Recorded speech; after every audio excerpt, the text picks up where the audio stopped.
Thank you, madam. It has been a very long and thorough discussion on this very important aspect of airfares in the country. It all originated by the private members' business resolution, which has been put by Honorable Member Shafi Parambalji on the topic of appropriate measures to regulate airfare in the country.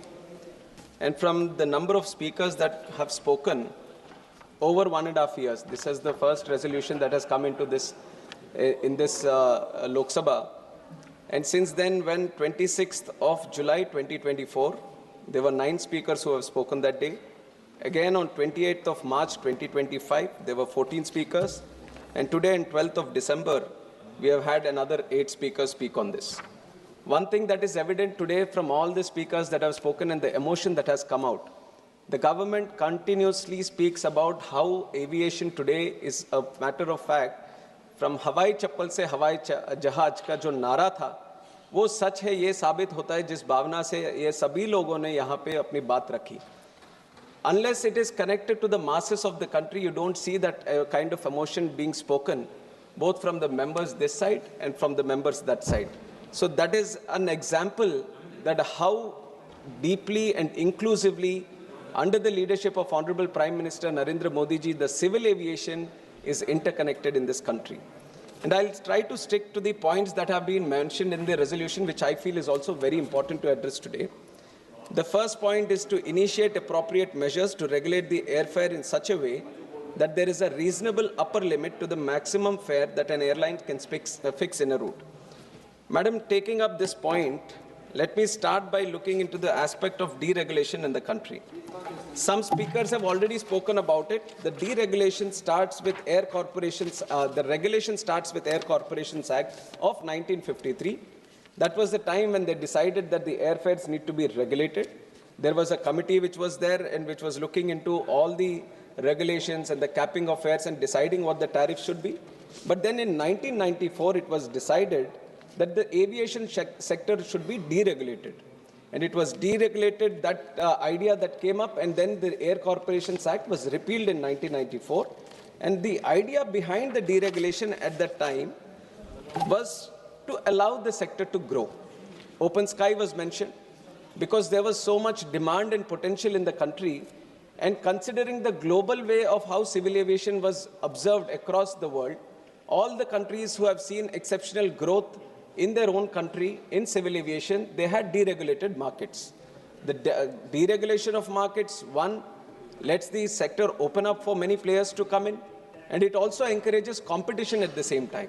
When you are saying deregulation, you are letting the market dynamics flow in, you are letting the market supply and demand play its own role, so that the ultimate benefit is got by the passenger who is taking the ultimate benefit. So it is with that idea in 94 itself, the deregulation has happened, and from then we have seen that multiple airlines have come in and multiple challenges for airlines. Some have gone out and new airlines have come in. But the idea still remains that if the civil aviation network, the aviation sector, if it needs to grow, the first and foremost thing is to keep it deregulated so that the competition survives, more players can come in.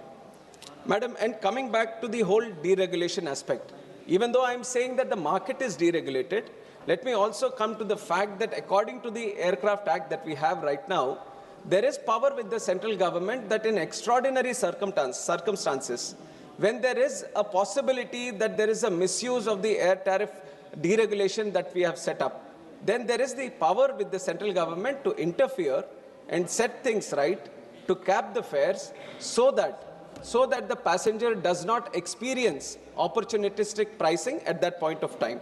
And one of the examples for that, a good example there would be COVID. And you have seen how much of a challenge it has been during COVID for aviation on one side and also for the passengers because of the mismatch in the supply and demand at that time. And it is at that time the government decided to step in, and based on the timing, the time it takes to travel from point A to point B, certain categories were created, and according to the categories, the central government exclusively used its power to cap the fares, and it has done it.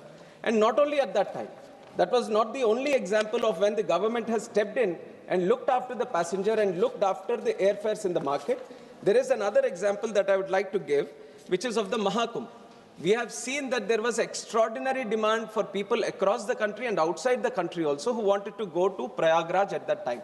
And because of the sudden surge in demand and the capacity being same as what it was before, there was a huge rise in airfares at the time. So what the government did at that time was to cap the fares which were going to Prayagraj. That was the second instance. And the third instance, when we have seen in Pahalgam, when the attack happened at that time, and Srinagar, especially this is a different kind of situation where people were trying to come out of Srinagar. So it was at that time, again, to facilitate for the people and the passengers who were coming out. We observed that there was a necessity for government to interfere. We exclusively used the power, and we have capped the fares again. While keeping the market deregulation intact, because the whole idea of open sky needs to be there for competition to survive, whenever it was necessary in those extraordinary circumstances, the government has used its power. And recently also we have seen during the Indigo crisis where there was a capacity constraint. There were many cancellations. There were many routes where the airlines was not able to operate, because of which there was a capacity constraint. So again, it was observed that if we don't interfere, there could be a rise in airfares. Immediately we have stepped in, we have released an order, and this time we have done the categories based on the distance, and clearly we have communicated to the airlines that there has to be a capping in airfares. I'm mentioning the point saying that because the government has the exclusive power in extraordinary circumstances when they feel that the airfares are rising above the normal and becoming abnormal, then we are taking up that step. Another initiative that we have taken. This ministry is continuously connected to the people and listens to the people, takes feedback from the people. And that has been the complete approach of this government, especially under the leadership of our Prime Minister Narendra Modi ji. Alliance Air, still a government entity. It is running ATRs across the country. It is especially running the most important routes in the Northeast area and also many different destinations where it might not be viable for different players to come in. Government has taken it upon itself to run those routes so that the people in those areas also get connectivity. The new initiative, the experiment we have started, this was very recently in October we have started with Alliance Air, was Fare Se Fursat. We wanted to see, because there is a lot of discussion on capping of fares, let us see if we can cap the fares to a certain extent, what kind of benefit it is being given to the ultimate consumer or the passenger, and how is the viability of the airlines. So this special initiative that we have done, which is Fare Se Fursat, which is a pilot project for 3 months, Alliance Air, more than 54 routes it is operating in the country. We have selected certain 25 routes where the demand is good, some where the viability not be good. So 25 routes across the country, both Northeast, South India, northern part of India, West, East. We have taken up all operations, 25 routes we have earmarked. And in these 25 routes, we have fixed up the fare for that route. And now, in these 3 months, it is still ongoing until December 31st, this Fare Se Fursat scheme is going on. And we want to observe. Now, if I have capped the fares, how is it benefiting the passenger is one? Because there are many other things which are involved. This is a not single-way solution that you are observing that the fares are up and you cap the fares or you make them limited to a certain extent and the ultimate benefit is going to the passenger, because it is not just that one travel for that passenger. There is a sector here.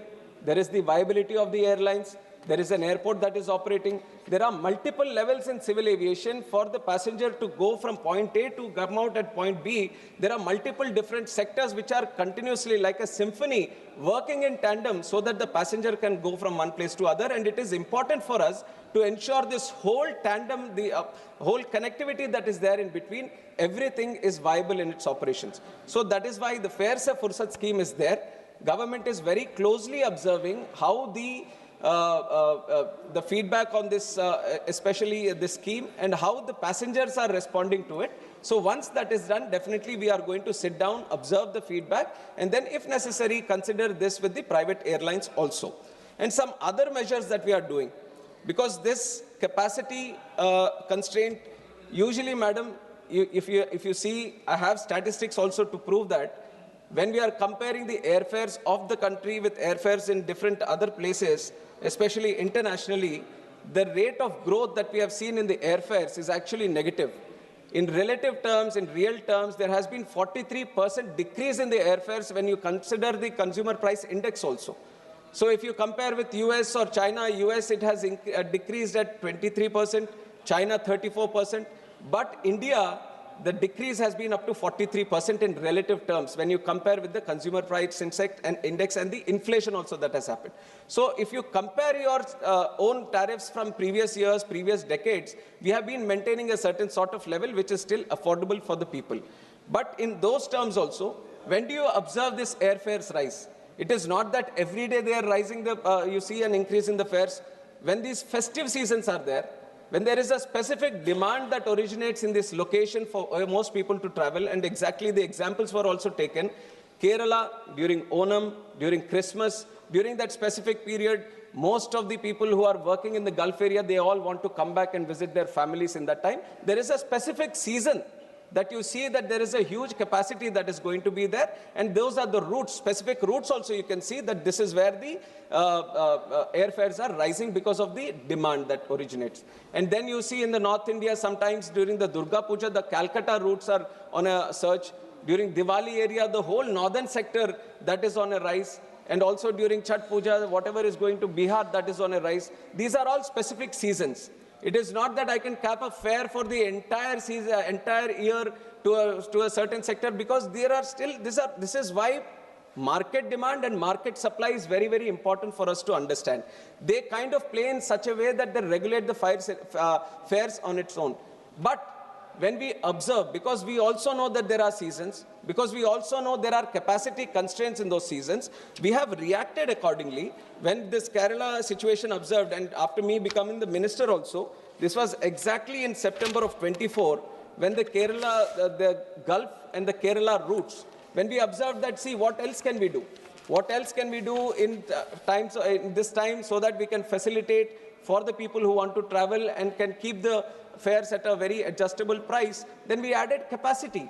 We have spoken to the airlines well in advance. We have said this is a situation which is happening every year. Why don't we provide the more capacity in this region so that more people can travel? This is exactly what we have done in that time.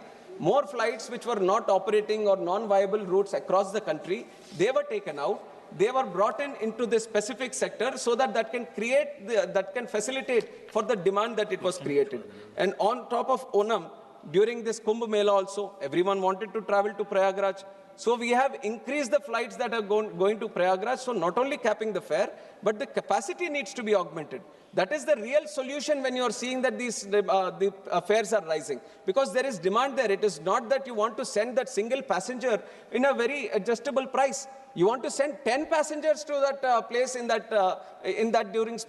that specific time. So capacity augmentation is something which is very much required, and we have done that. Kerala during the Onam, and Diwali during Diwali also we have done recently in October 25, Prayagraj Kumbh Mela in Jan 25. So we have worked out this solution when we speak with the airlines before and consider the festive season and increase the capacity. And also, madam, we have to understand what goes into these airfares. I have talked about what some of the measures that we have taken, and also airfares is not a single entity. There are different charges that go into the airfare, and one of the most important one is the aircraft fuel. ATF goes up to 40%, 40 to 45% of the ticket price that you pay is because of the ATF. And the way ATF is there in the country, the state taxes the ATF. And there are multiple states who have brought it below 5%. We are very thankful to them. There are 26 states and union territories which have brought it down because they understand that even if you lose a small revenue in this taxation for the ATF, the kind of economic growth that it creates, the kind of growth aviation network creates for other industries is very, very important, and it is with that idea that it was being done. But there are some states which still have it at a very high percentage. And it is multiple times, our predecessor, Sindhya ji, is also here. He has written and spoken on this many times and written to chief ministers, and I have also taken that responsibility. I have written to chief ministers whenever I get the opportunity to meet them. I have spoken to them on this very specific issue to please bring down the ATF, because if you bring it down, then definitely that also helps the passenger and the cost that it takes. And we have done it with Bihar also. Bihar used to have 29%, but in June 25, they have responded and they have brought it below 4%. And there is one state, Tamil Nadu also, Manikamji is here. So I will take this opportunity through this discussion also to encourage the state government to bring it down as much as possible, not 4%, but bring it down to 1%, so that this benefit of the taxation also is being extended to the passenger at the end. And now this is the ATF. And when it comes to the DGCA measures, DGCA is also a very important regulator for us. It also looks after the safety. It also looked after the airlines and their operations. Now there is a tariff sheet which is being done by the airlines to see how are we going to charge. The tariff sheet mentions the minimum fare for a certain route, maximum fare for a certain route, and they have this bucket system where through buckets, they see how many seats are going to be allocated at a certain price. Not many would be knowing about this, but whenever you go to the website and you purchase a ticket, there is a clear tariff sheet that is mentioned there. But here the airlines also used to be doing their own chalaki. What they used to do, tariff sheet, because according to the law, they have to do it prominently somewhere, they have to display the tariff sheet. But we were also doing our own monitoring. We were checking where is the tariff sheet. But we used to go to the web page, and it used to take ages to look at it, where the tariff sheet it is. It is right at the bottom, and even the letters with which it was written was only, you can see it only if you use a binoculars. It was at that situation. Then we said this is not the purpose of through which the law has been kept.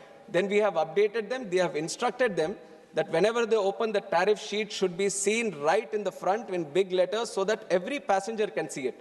We have brought that change. We have monitored that change. Now the tariff sheet is thoroughly displayed.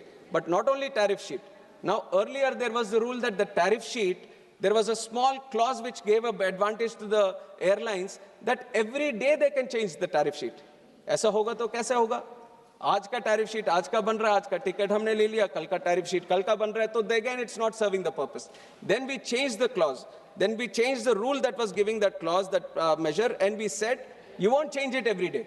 You won't change it every 24 hours. You will only change it every month, so that once the passenger sees at the end of the month, first week of the month, they have to give us the tariff sheet saying in that sector, in this month, how much are you going to charge, how many bucket charges you have. So everything the passenger should know on what charges it will be there. So we have changed it to 1 month. That is also a facility that the passenger will have. I would encourage more passengers to look into this tariff sheet, to look at how the pricing is done, what is the minimum bucket, what is the maximum bucket. And this, we have done it last year itself, and we have observing some changes because it improves the monitoring mechanism that we have on these airlines and their tariff sheets. And also on top of this, there is a tariff monitoring unit that we have created in DGCA. And the purpose of this specifically is to look into what the pricing is and how the airfares are fixed. Are they following the tariff sheet or not? Are there abnormal situations that are being created? So specifically just for tariffs, we have created a tariff monitoring unit, and it has been strengthened time and again through various measures. And earlier, when it started with around 50 routes. But now we have expanded to 78 routes. We are also taking international sectors also right now to understand where and how these tariff fares are being changed and how they are being done. And the tariff monitoring unit, which is going to be a very important unit for us to monitor these tariffs, we are bringing in more IT tools. We are bringing in more technology so that the power at the TMU increases and they can analyze the fares in a very tech-based manner using the IT tools also to analyze. So that is one thing that we have done, and we are also improving the capacity with which TMU works, not only in the routes that are being covered, and also in the number of people that you are doing it. So this is one. And then the most important thing in civil aviation sector in the last 10 years, this is a success story that not only me, who is part of this government, can talk about. Everyone on both sides, all across this house, they can all speak about it, that the Udan scheme was one of the most successful scheme, not only for the country, but for people across the world that we can showcase to. Udan scheme has made democratized air travel in the country. The way we have brought inclusiveness in civil aviation is because of the Udan scheme. The number of unserved and underserved airports in the country, there was a big number. And there was a challenge for us because there were these airlines who were looking at commercial interests. Naturally, the airlines would look at viable routes to function. And that is the most metro routes or the tier 2 to metro routes. But we have been creating airports across the country, especially in the Northeast, in our union territories, where they might be not viable to function, but still they need air connectivity. People were aspiring to have air connectivity in the country. So that was when our Honorable Prime Minister came up with this flagship scheme of Udan, Ude Desh Ka Aam Nagrik, and it has done wonders to civil aviation sector in this country. Whatever we experience, we have gone through different places now where people would have not ever thought that they would have an airport at that location. Because of the Udan scheme, we were able to start an airport there. Because of Udan scheme, we were able to start operations there. Today, almost 1,57 lakh people have availed the benefit of Udan. More than 3,26,000 routes have taken over in Udan. More than 693 routes, specific routes which were not there before. Because of Udan scheme, we have started. But there are certain limitations in Udan. The Udan scheme also is not like just to cater for the viability or just to start new connections. Udan scheme is supposed to act like a spark.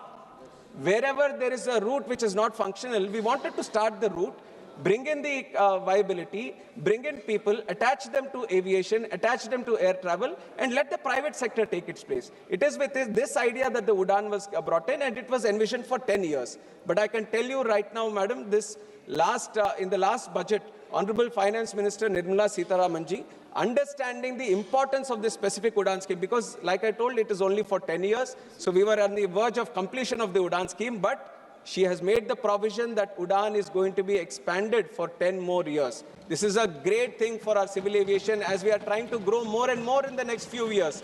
Not only expansion for the next 10 years, but she has specifically mentioned that 120 new destinations are going to be covered. That is the strength that civil aviation has in this country. 120 new destinations. How many we have today? 164 airports. 164 is a vast network. But look at the capacity of the country. We are not stopping here. If we want to achieve Viksit Bharat, we have to connect each and every location as much as possible with civil aviation. In the next 10 years, we are going to do 120 destinations, and Udan is going to. And what is the biggest benefit Udan has done to the country? I've talked about many of them. But one of the biggest one is that new airlines have come in. New airlines, which many of you, because they operate in very specific sectors, you might not see them. Star Air is there, Fly 91 is there, India One is there. They might have very small operations. They might have a 9-seater or a 19-seater, but they are the ones who are connecting the tier 3 cities. They are the ones who are connecting the remotest parts. You would have never seen these kind of airlines come into the country. But it is because of Udan, they found a way to come in. Is it not what we want? This is exactly what we want, more airlines to come in, more competition to be there in the country. And Udan is specifically looking into that. Now, in the last 10 years, if we can see so much success in Udan, with modifications on the Udan, which is going to facilitate for more people to come in, more competition to be there, more routes being established and more connectivity being established. Imagine the kind of growth we can see with the new expanded Udan in the next 10 years. Definitely, I see the vision that there are going to be more and more airlines coming in the future. I can assure the House that there will be more and more airlines with the Udan scheme also, that it's going to come. I've talked about the tier 2 city connections and tier 3 city connections through Udan, madam, and that we are going to expand. And also in this last 18 months of me being the minister, we have given NOC to 3 new airlines also. And 2 new airlines have also applied for NOC. So this is a continuous activity. We are engaging with the stakeholders. We are engaging with the market. We are creating that aspiration that if you want to be in this sector, this is the time that you want to start a new airline, because the demand is continuously growing. This is the approach of the government also, that we need more airlines. And not only this, I would also like the people here to understand the real bottleneck here. Airports we are creating. Airlines, we have the Udan scheme where we are encouraging, we are giving the viability and all that. Availability of the aircrafts is the serious issue that we all need to understand. There are only certain players across the world who are making these aircrafts. If I have a lot of money to buy aircrafts, if I go sit today that I'm going to start an airline today, I have the unlimited amount of money for me, and I want to buy 100 or 200 aircrafts. I can't have this 100, 200 aircrafts right here, right now, today. Because the manufacturing at which it is going comes at a pace. Every month, there are certain factories that they have, there are certain assembly lines that they have. They can only, the throughput of these shops are only that much. And they are not only supplying for India, they are supplying for across the world. There is a huge demand in Gulf. There is a huge demand in Asia-Pacific region, and everyone is having to wait for this. India is also waiting. How many orders do we have? 1,700 orders. 1,700 orders pending with Airbus, pending with Boeing, pending with other players. Once we get this, if let us say these 1,700 orders, which our airlines are doing it today, if they all come into our sector, then definitely it is going to benefit the passengers. But the bottleneck is not within the country or with the government or with the airlines. It is the availability of these airlines. We have recognized that. And that is exactly why this government has taken a stance that we are not going to only wait for these aircrafts to be built across. We are going to create a program where the aircrafts can be built in the country. We should have a made in India aircraft also, and that is the vision with which this government is moving. There is a Russian Sukhoi SJ-100, which is a regional aircraft. We are talking with them. HAL is engaging with them. They have gone into MOU. They are going to get the technology here so we can build the plane here. Embraer is a very good plane, very efficient plane. We are seeing Star Air, which is operating on Embraer, giving good connectivity to these tier 2 cities. They are also trying to increase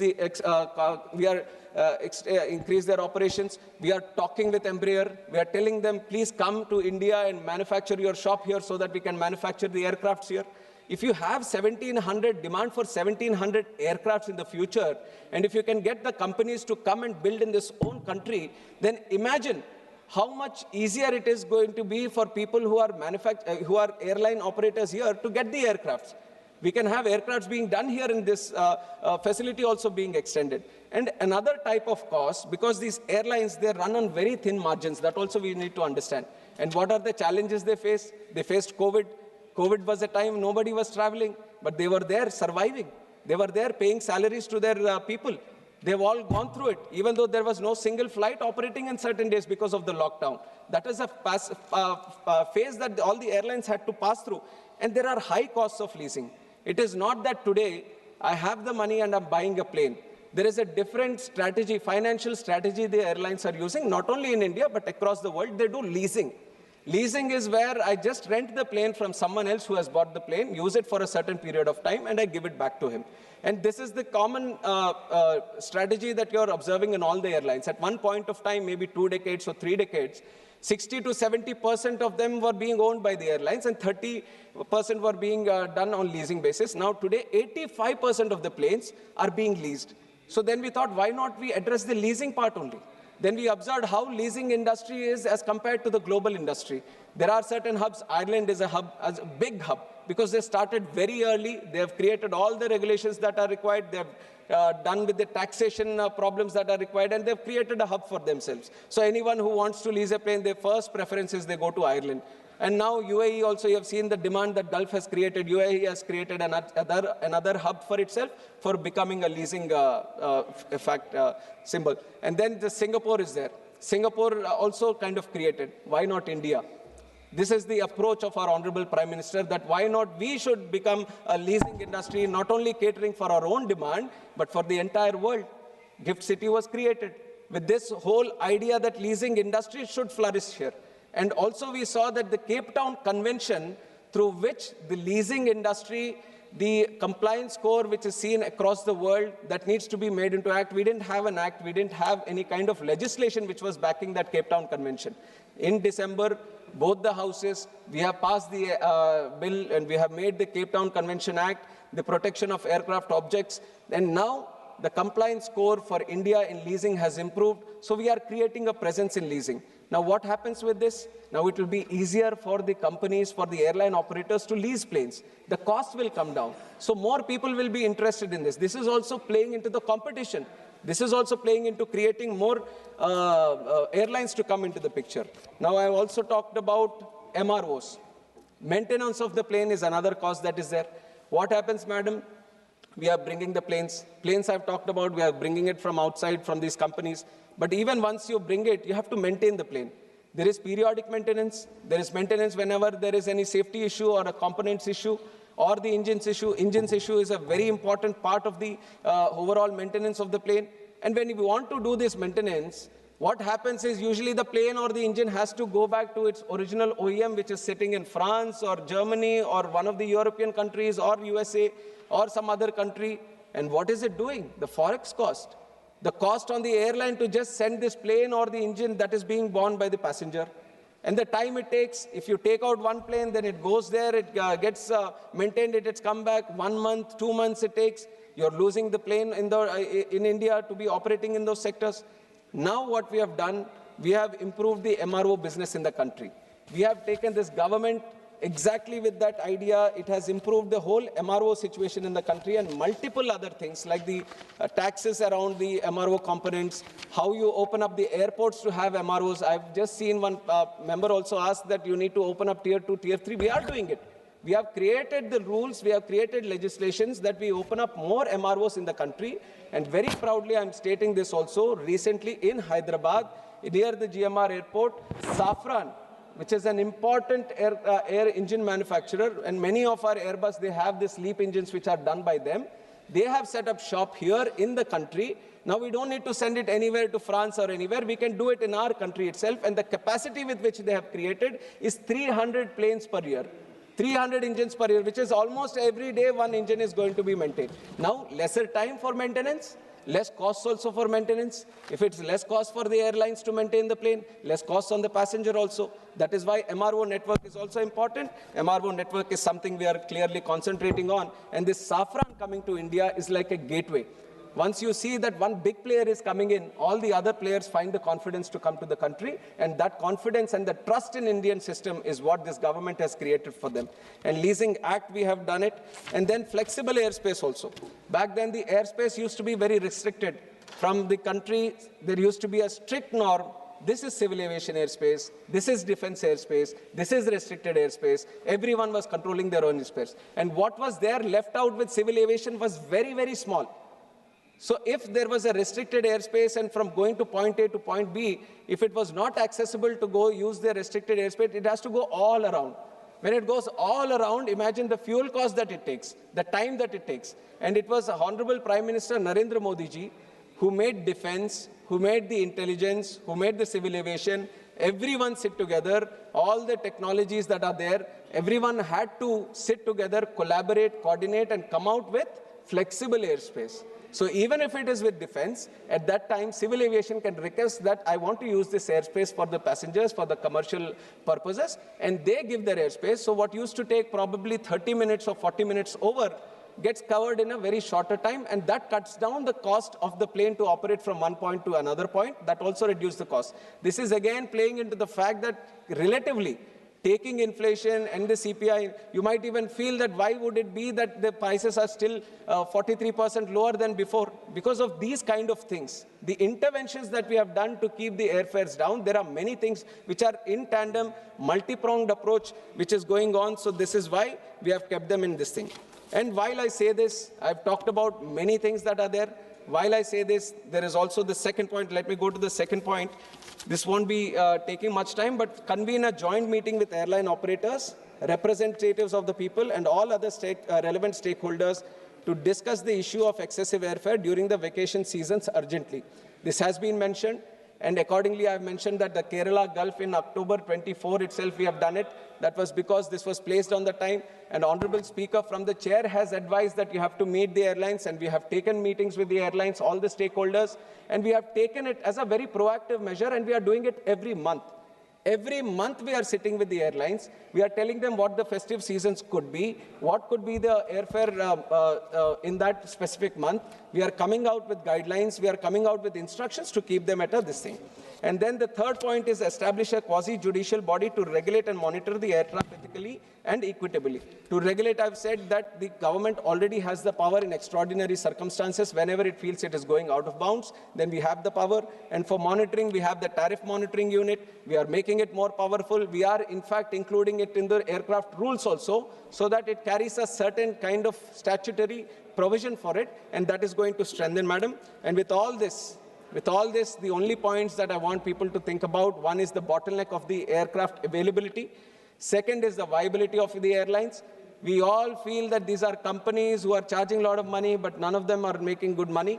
So most of them are in losses. So that is also one consideration that we have to keep in mind.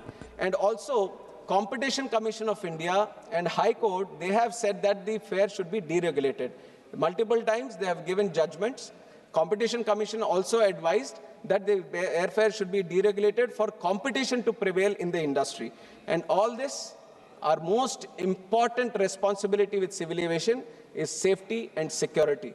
No matter how much this commercial angle, how much the pricing, everything comes, our first priority is to take the passenger from one place to another in a safe and secure way. So safety and security is the topmost priority, and we are building these airports not only for today, but for tomorrow also.